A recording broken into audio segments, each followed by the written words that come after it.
Okay, Hold so up the white page. yeah. So I've started rolling this. This is my interview Oh, okay. with Cameron Hart on June 3rd, 2011 at the Delta Chelsea. It's part of the ACA Oral History Project.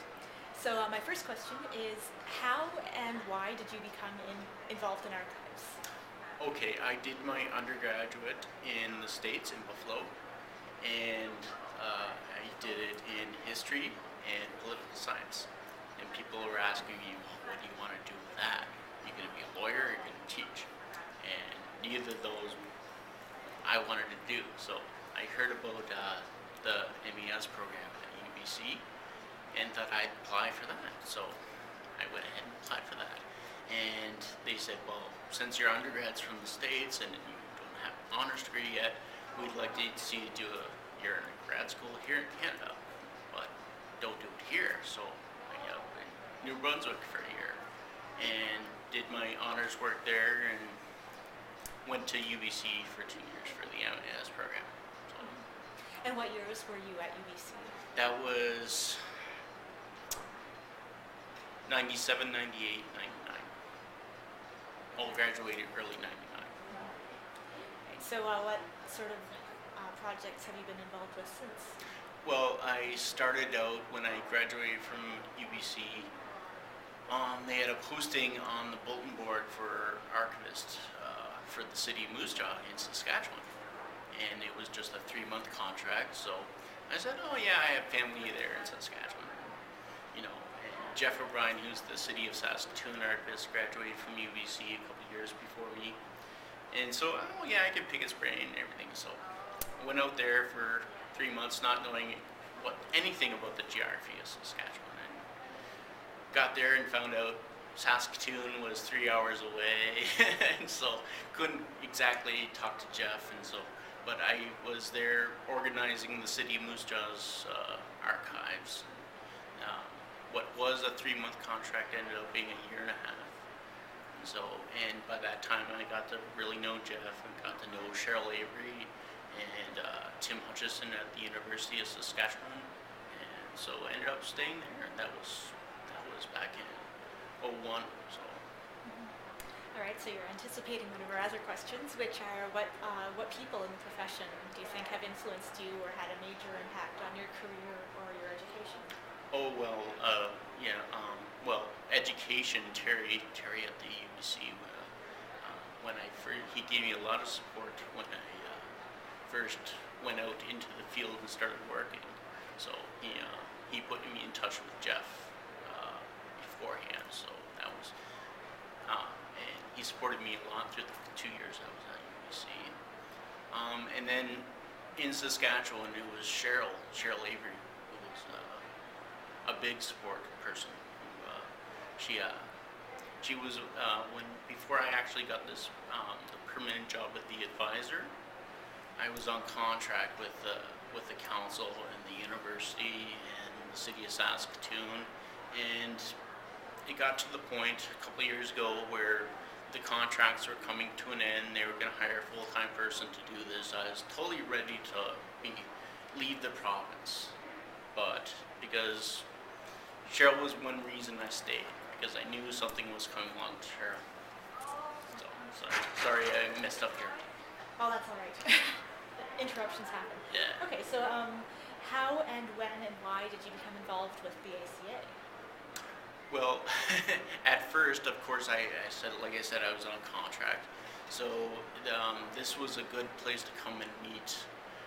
I knew Terry and Lucianne and people who had been with the ACA, and through UBC I was able to do that. And so coming to, I never came to an ACA while I was in school.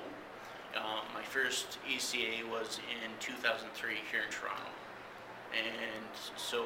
And that was a couple of years before Saskatoon. We knew Saskatoon was going to have ACA, and I was on the host committee for that one. So, and at that time it was the Local Arrangements Committee, and everybody kept referring to us as LAC people, the Local Arrangements Committee. But then at that point, it became the Library Archives of Canada, and so we didn't want to be associated with a LAC.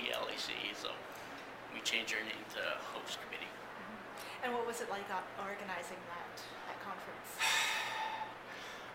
There was one joke that, recently that Regina is going to try for ACA again in the future. And it was announced at one of our PNP meetings that, I don't know what it stands for, but anyway, our PNP meeting, and they stated that they were going to do this, and I let out a big guffaw because I knew what it was like to organize Saskatoon, and everybody just stared at me like, wow.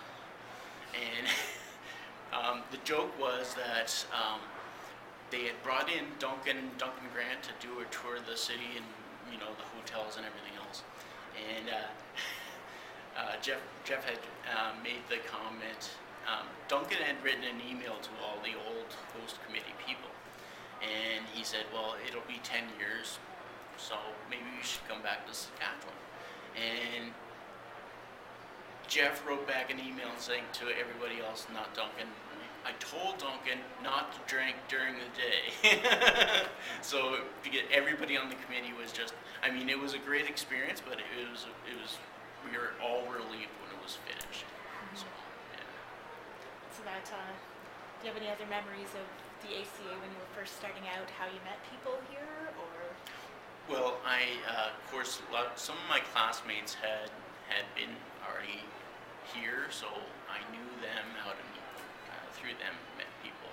I knew Terry and Jana and Tim and Jeff, and so I had a core group of people that I knew coming here, and so through them, I met Shelley and through Jeff, and so the world just expanded by coming here. So because in Saskatchewan, there's that core group that you're dealing with all the time, but when you come here, there's much more.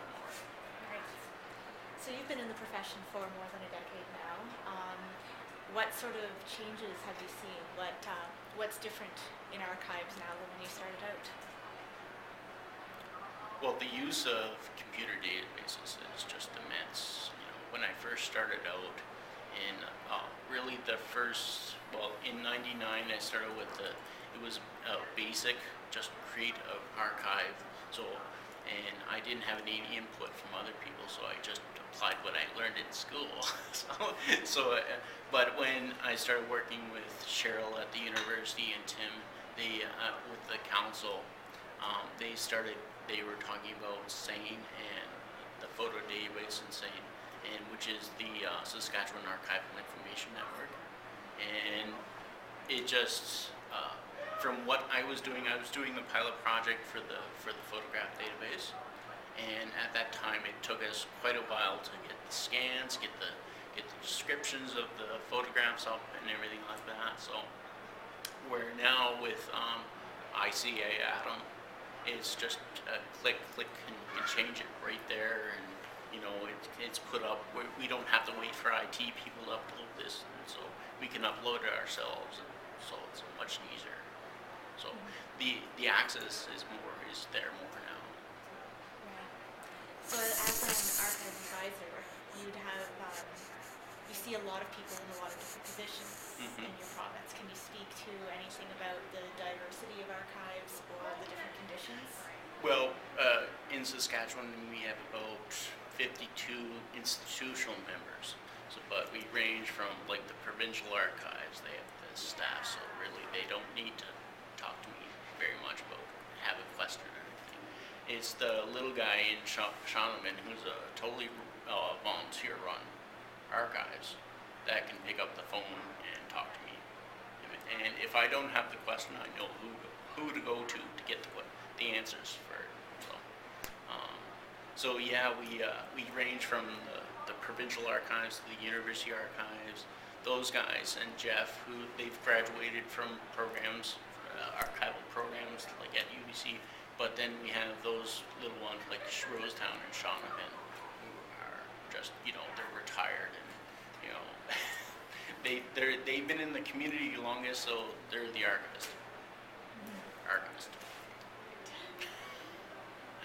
Okay, so anything else about the role of technology archives or how you see things having that change in the future?